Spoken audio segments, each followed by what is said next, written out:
بسم الله الرحمن الرحيم. هل أتى على الإنسان حين من الدهر لم يكن شيئا مذكورا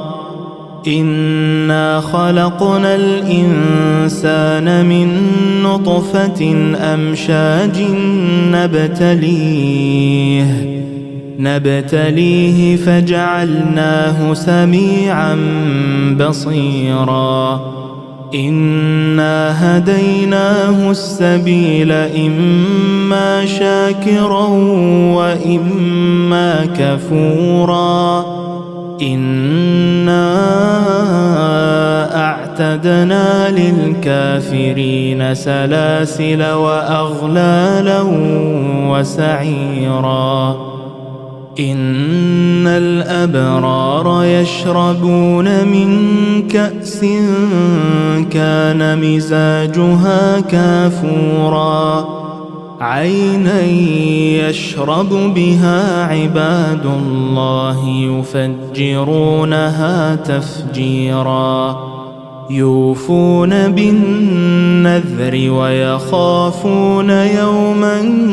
كان شره مستطيرا ويطعمون الطعام على حبه مسكينا ويتيما وأسيرا إنما نطعمكم لوجه الله لا نريد منكم جزاء ولا شكورا إنا نخاف من ربنا يوما عبوسا قمطريرا فوقاهم الله شر ذلك اليوم ولقاهم نضرة وسرورا وجزاهم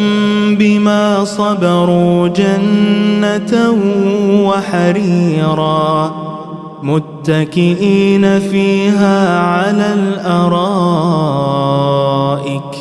لا يرون فيها شمسا ولا زمهريرا ودانية عليهم ظلالها وذللت قطوفها تذليلا ويطاف عليهم بآنية من فضة وأكواب كانت قوارير من فضة قدروها تقديرا ويسقون فيها كأسا كان مزاجها زنجبيلا عينا فيها تسمى سلسبيلا ويطوف عليهم ولدان مخلدون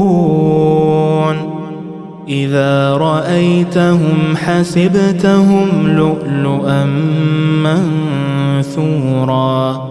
وإذا رأيت ثم رأيت نعيما وملكا كبيرا عاليهم ثياب سندس خضر واستبرق وحلوا أساور من فضة وسقاهم ربهم شرابا طهورا إن هذا كان لكم جزاء وكان سعيكم مشكورا إنا نحن نزلنا عليك القرآن تنزيلا فاصبر لحكم ربك ولا تطع منهم آثما أو كفورا واذكر اسم ربك بكرة وأصيلا ومن الليل فاسجد له وسبحه ليلا طويلا إن هؤلاء يحبون العاجلة ويذرون وراءهم يوما ثقيلا نحن خلقناهم وشددنا أسرهم وإذا شئنا بدلنا أمثالهم تبديلا إن هذه تذكرة فمن شاء اتخذ إلى ربه سبيلا وما تشاءون إلا أن يشاء الله إن الله كان عليما حكيما يدخل من يشاء في رحمته والظالمين أعد لهم عذابا أليما.